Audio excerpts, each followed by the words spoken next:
할렐루야. 9월 9일 목요일 온라인 새벽예배에 오신 여러분을 환영하고 축복합니다. 오늘 우리가 함께 읽은 말씀은 갈라디아서 4장 12절부터 20절까지 말씀인데요. 우리가 인생을 살아가면서 우리의 다음 세대들에게 나와 같이 되기를 바란다, 나처럼 살기를 바란다 라고 말하는 것은 굉장히 어려운 일입니다. 그런데 오늘 본문을 보면 알 수 있는 것처럼 바울은 갈라디아 교인들을 향해서 나와 같이 되기를 바란다 라고 말하는 것을 볼 수 있습니다. 사실 바울은 이러한 표현을 종종 사용합니다. 한편으로는 이러한 표현을 사용하는 바울을 바라보며 자신감이 넘치다 못해 간혹 자만감으로 이런 자만함의 그런 오해를 이렇게 불러일으킬 만큼 굉장히 힘든 표현들을 쉽게 하는 것을 볼 수 있는데요. 사실 전체적인 바울의 편지를 보면 우리가 알 수 있는 것처럼 사실 이런 표현은 바울의 교만함이나 어떤 오만함을 나타내는 것이 아니라 그만큼 그리스도를 향한 바울의 간절함을 나타내는 것은 아닌가 하는 생각이 듭니다. 오늘 본문의 시작도 이렇게 됩니다. 형제들아, 내가 너희와 같이 되었은즉 너희도 나와 같이 되기를 구하노라. 이 말의 의미는요, 바울이 유대인으로서 이방인들에게 나아갔던 것처럼 너희들도 다른 유사 복음에 흔들리지 말고 나처럼 진리를 붙들고 살아가는 그리스도인이 되라 라는 의미입니다. 바울은 유대인이죠. 사실 유대인들은 이방인을 절대로 상종하지 않습니다. 그런데 바울은 그런 것들을 신경 쓰지 않았어요. 왜냐하면 자신이 고백한 것처럼 그리스도 안에서는 유대인이나 헬라인이나 이방인이나 종이나 여자나 자유인이나 남자인이나 그런 것들이 나눠져 있지 않고 그리스도 안에서 모두 하나이기 때문입니다. 이 바울은 유대인을 얻기 위해서 자신이 유대인처럼 행했고 율법 없는 자를 위해서 율법 없는 자와 같이 행했다라고 말하는 것처럼 바울은 갈라디아 교인들을 얻고자 이방인들과 같이 되었습니다. 그렇기 때문에 여기서 바울이 너희도 나와 같이 되라라고 하는 것은 나와 같은 유대인이 되라는 의미가 아니라 내가 전한 복음, 그 진리만을 쫓는 나와 같은 그리스도 안에서 모두 자유한 그리스도인이 되어라 라는 권면의 말입니다.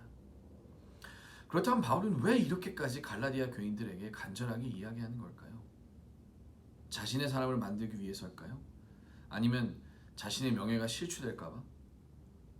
아니면 어떤 자신만을 쫓아오게 하고 자신만을 따르게 하려는 어떤 그런 개인주의적 생각일까요?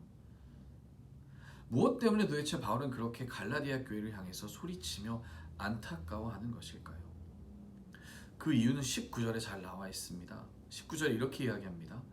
나의 자녀들아, 너희 속에 그리스도의 형상을 이루기까지 다시 너희를 위하여 해산하는 수고를 하노니. 이 바울이 갈라디아 교인들에게 이런 안타까운 마음을 전하며 간절하게 돌아오라 라고 이야기하는 것은 바로 이들이 온전한 그리스도인이 되기를 소망하기 때문입니다. 바울이 이렇게까지 메시지를 쓴 것은 갈라디아 교인들과 어떤 개인적인 관계를 회복하기 위한 것도 아니고 또한 자신에 대한 개인적인 충성심을 얻어내기 위한 것도 아니었습니다. 바울이 그들에게 편지를 쓴 것, 갈라디아 교인들에게 편지를 쓴 것은 그들 속에서 그리스도의 형상을 이루기를 원하는 데 있었던 것이죠. 그렇기 때문에 그것을 위해서 바울 역시 다시 해산하는 수고를 기꺼이 감당하겠다라고 말하고 있는 것입니다. 자, 그렇다면 우리 여기서 한 번쯤 생각해 봐야 됩니다. 과연 이 갈라디아 교회를 흔들었던, 이 혼란 속에 빠뜨렸던 율법주의자들은 어떤 열심을 내었을까요? 사실 바울도 그들의 열심을 인정하는 바입니다. 그들은 갈라디아 교인들에게 접근하고 열심을 냈습니다. 그리고 그들도 그들 나름대로 열심히 복음을 전했죠. 하지만 그들의 열심의 동기가 좋은 것은 아니었습니다. 그들은 교인들로 하여금 율법과 간습을 따르도록 이끌었고 바울과 교인들의 사이를 이간질시켰으며 그들의 최종적인 목표는 자신들을 열심히 따르도록 인도하는 것이었습니다. 그들도 열심히 했습니다. 최선을 다했습니다. 하지만 동기와 목적이 잘못된 것이죠. 그들이 갈라디아 교인들에게 열심을 낸 것은 하나님을 위한 것이 아니라 교인들을 위한 것이 아니라 오직 자신들의 이득을 위한 열심이었습니다. 바울은 이러한 그릇된 열심에 미혹되지 말라, 현혹되지 말라, 혼란을 갖지 말라라고 지속적으로 이야기합니다. 여러분, 바울도 열심을 냈습니다. 그리고 율법주의자들도 열심을 내었습니다. 그러나 그 둘의 목적과 동기는 완전하게 달랐습니다. 사랑하는 성도 여러분, 우리는 교회로서 왜 열심을 내어서 모일까요? 우리가 무엇을 위해서 그렇게 열심을 내고 그리스도인으로 그렇게 열심히 살아가고 그렇게 열심히 교회로 함께 살아가는 것은 무엇 때문일까요? 그것은 다른 것이 아니라 오늘 바울이 이야기한 것처럼 우리 안에 그리스도의 형상을 이루기 위함인 줄 믿습니다.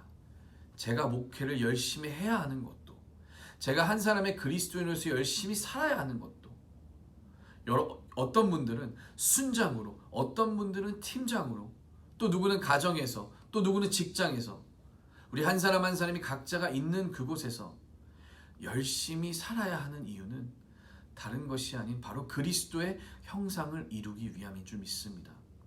사랑하는 성도 여러분, 오늘 우리가 이 말씀을 기억하면서 우리가 있는 그곳에서 그리스도의 형상을 이루기 위해 열심히 살아가는 저와 여러분들의 인생이 될 수 있기를 주님의 이름으로 축복합니다.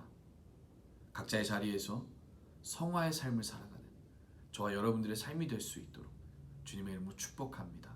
오늘도 그렇게 하루 살아가시는 저와 여러분들의 삶이 될 수 있기를 주님의 이름으로 권면하고 축원합니다. 우리 함께 기도하겠습니다. 하나님 감사합니다.